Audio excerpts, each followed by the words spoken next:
RainmanTCG. We've had some technical issues on one of the videos that's supposed to be up today.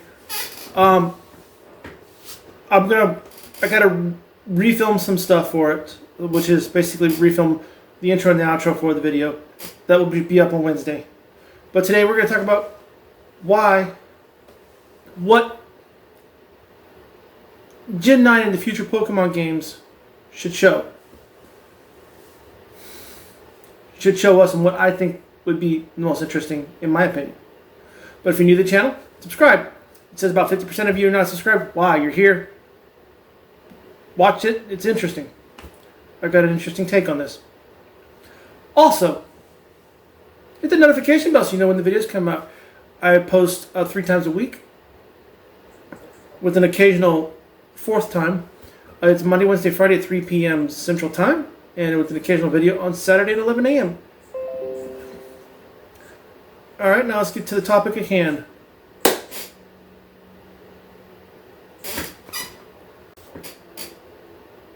Improvements Pokemon can make, or adjustments Pokemon can make to improve the gameplay. 1, a better, more twisted villain for the region. Rose was in my opinion, and Team Yell did nothing for me. Get a better evil team, sort of like Team Galactic or Team Plasma, or even the old standard Team Rocket. At least they were extremely annoying, or even Team Agua or Team Aqua. Something along those lines of really dastardly, really evil, will stop at nothing to put their cause the way they want it. Number 2, better rivals. Marnie was okay. Bede was the only most annoying rival out there. Hop was not a rival. I want someone snarky and slightly twisted, like Silver from Gold and Silver, or Blue from Red, Blue, and Yellow. And Let's Go Pikachu, Let's Go Eevee games. Or someone like, even like Brandon from the Sinnoh region. Or even the alternate gender protagonist being somewhat of a kind of a snarky pain in the butt. Something like that. Someone you want to hate that is actually your true rival, even though they could potentially be your best friend, but they're still just a big old pain in the butt. Pain in the ass. 3, more open world. More Crown Tundra-like, where you actually have controls in the towns and the routes. And if you see stuff in the back, make it to where you can go anywhere in the game, even though there's still a story that directs you certain places you need to go for here or there to progress the story.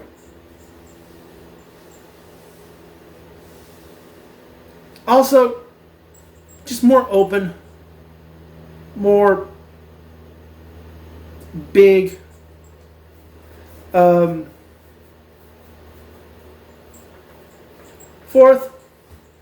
I don't know, better group of starters.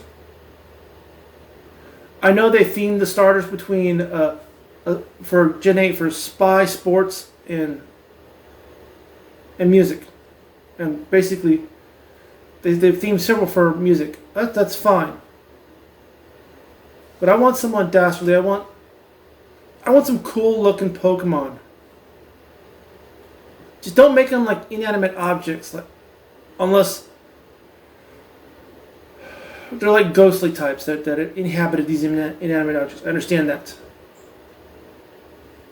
Fairies, they're little bitty fairies. Bugs, I understand bugs. But fruit? Why? Ice cream cones? Why?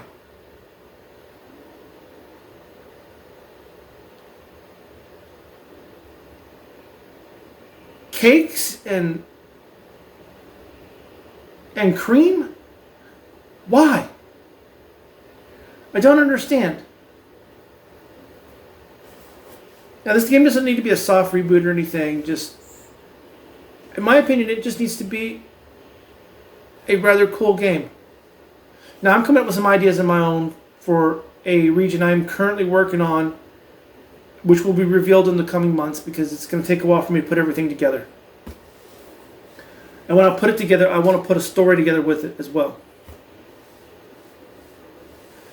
The evil team in that story is going to be kind of twisted, and you'll see what I mean. My region would be open world. The cities would be large and expansive. And I think they actually should institute a minor league set of gyms and a major league set of gyms. And then if you go into like the second year of the games, put it to where some of these major gyms fall to the minor leagues, and the minor league gyms raise up to the major leagues with more powerful Pokemon. And don't coddle the players.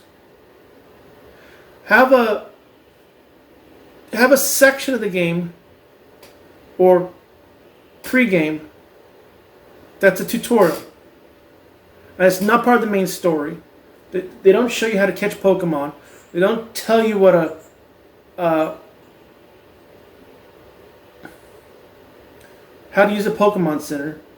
They don't basically tell you where to go, but you have to kind of figure this stuff out on your own. That's my one, kind of the few gripes.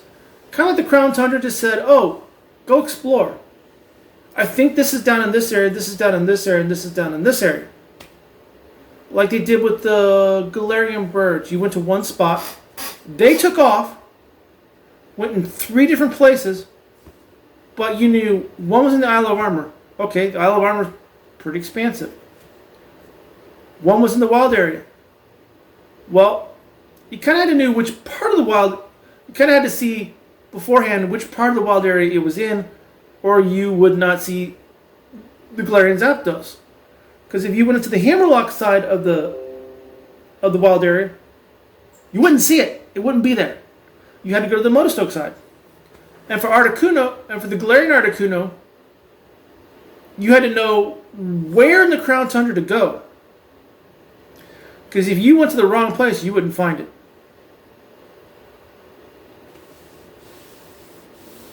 And even when you were told where certain things were in the Crown Tundra, it wasn't easy. You didn't necessarily find them that easily. Like you were told when it came to like the Swords of Justice, Cobalion, Virizion, and Terrakion, you had to find their footsteps. Not exactly easy to find them. I found that Virizion's footsteps, which were white, were kind of hard to find because the time I was trying to find them, it was snowing. And the white snow kind of flew over some of the footprints, making them hard to see, making me think that there was more footprints than there actually was. Terrakions were brown and hiding in caves with a kind of a brownish floor, so Cobalion I found fairly easily, but he was over in the same basic area where Terrakion was. Yet Virizion was far away from them. They need more puzzle. They need more puzzles for you to figure out in these Pokemon games. They used to have a crap load of puzzles in the early games. I don't know why, since I stopped playing it at Gen 4, but I've seen playthroughs of Gen 5, 6, and 7. And there's not really any puzzles there. It's kind of like already saying, you go here, you go here, you go here, but not, oh, you need to figure out this puzzle to do this.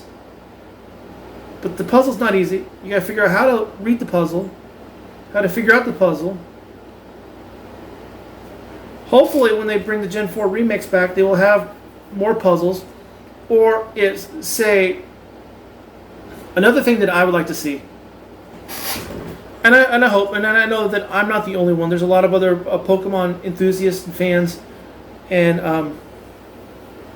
YouTube video creators that think along these same lines. Because we've been playing Pokemon all our lives. We want to enjoy it. And the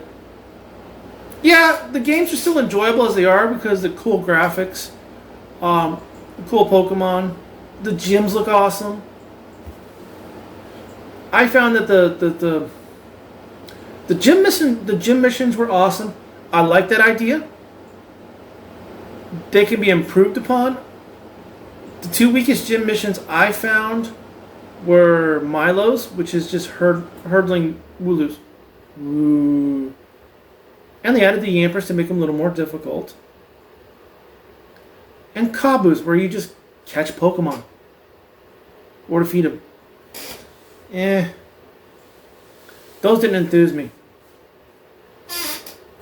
Raihan's gym mission was was basically an introduction to double battles, which was kind of an interesting concept. I would like to see these Pokemon gym missions be a little more challenging. Now you start in the first gym mission to be somewhat difficult, a little challenging. I know the challenges stack up as they get higher, like invisible walls or teleportation pads. Have something to challenge you to get past these the gym missions. Make them a little more difficult. Where if they take a wrong turn, you run into a trainer. If you took a right turn, you didn't run into a trainer. You got through the thing a little easier. But just my opinion. I would also love to see dang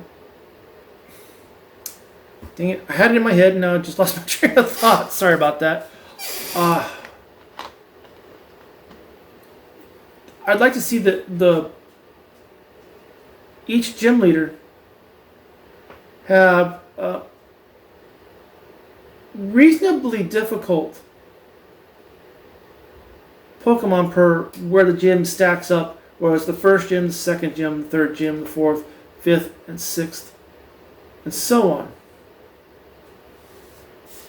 I would furthermore upon this, I would like them to bring back the Elite Four, where if there's 16, actually I think there's 16 or 18 types. I don't remember exactly, but you have a set of 16 type gym leaders. The top 4, the strongest 4, will be your Elite Four. The next 8 will be the major gyms you got to get to that Elite Four, and then you have the instructional warm-up gyms, the minor leagues. That way, it's like the first 4 gyms, the minor league gyms, should be your proving ground to get into the region's gym challenge. And once you get to those 4 minor gyms, which should be relatively easy if you know what you're doing, and have them like to be, I don't know, maybe your normal gym, your flying gym, your bug gym, and your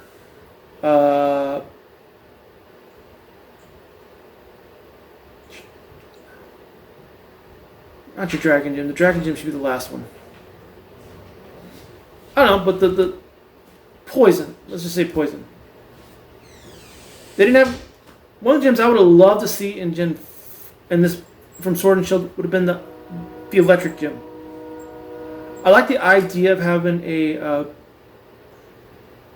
sports outfit you got to wear to when you go onto and being on the pitch where people are watching the the gym leader versus the challenger battles. I love that idea.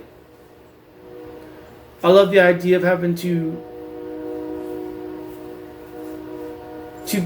go a certain path to get down into the where you have to go through the path instead of them just taking you directly to the front door of the gym challenge. Gym missions where you go into a door, you walk to it, you go down into the gym challenge because what you're trying to attain is above you. But you have to go down there and finish your gym mission and you can go back up to get to the main entrance into the pitch. We're heading there. I like that idea. I don't need to be coddled in these games. I've been playing them for a better part of 20 years now. Since they came out. This is Gym 8. This is year 20. That was the 24th year? No. Yeah. Gen 1 was year 1, 2, 3. It's hard. I'll figure it out later. But anyways, in conclusion, as awesome as Sword and Shield were, as awesome as the Crown Tundra and Isle Armor were, they could really step up. Oh, now I know what I wanted to talk about. Also, these legendaries, instead of just giving out the legendaries, they should have a special item that you need to be able to get to the area where the legendary is at, instead of just giving them to you in Pokemon Home. Now I understand if they're going to give you like the shiny Zero Aura. You had trainers had to defeat Zero Aura in the max raid battles 1,000,000 times over the entire online thing, and Pokemon kept record of it. That happened within 2 days.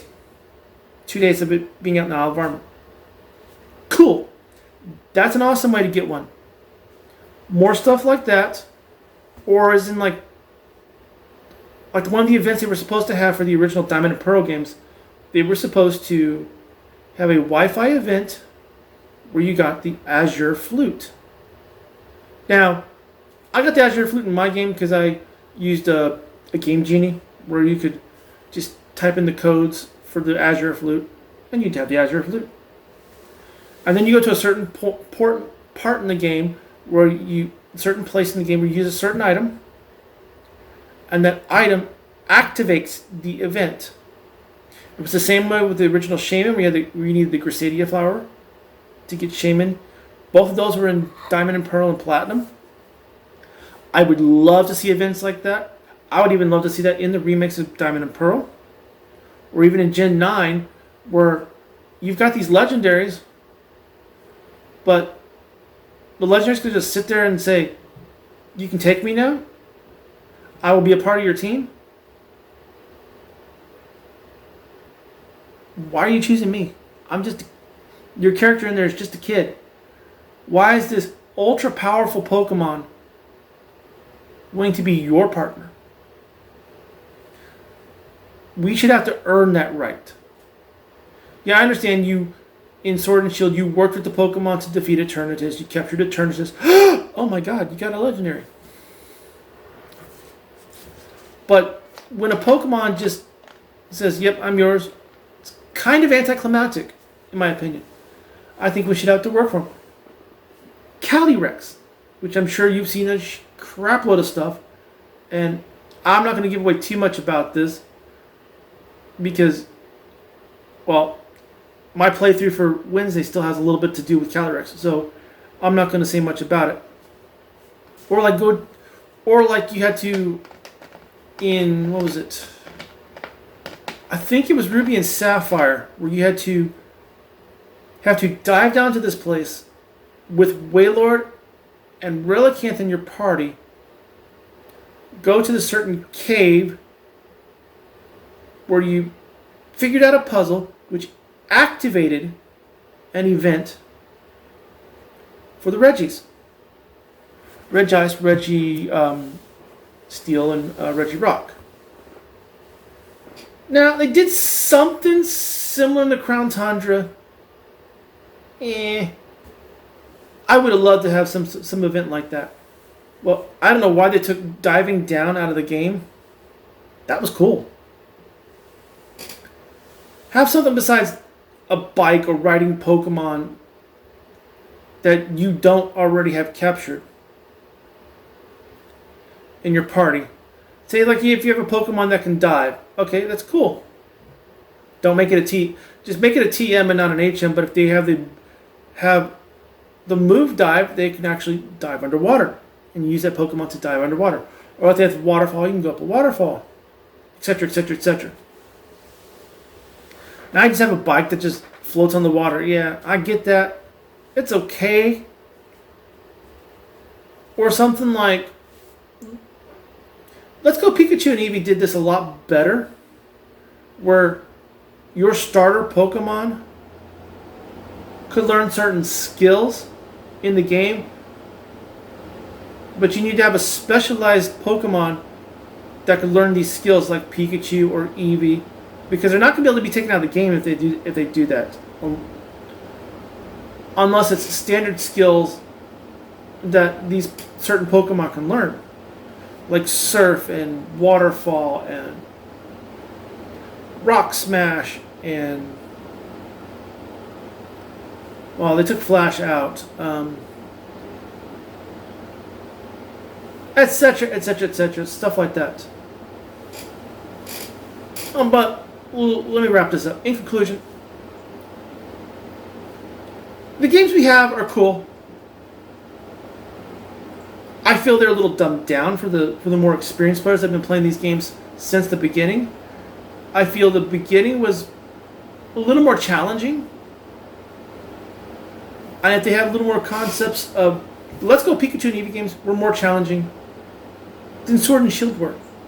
Sword and Shield was a little more complicated in how it got through things. And I feel that the Generation 9 games on the Switch will be more closer to a big, expansive version of basically Let's Go Pikachu and Eevee with new Pokemon, some returning Pokemon, new gyms, a new region. But if they do it right, they should probably have a way where it's has a tutorial built in or a hardness thing where...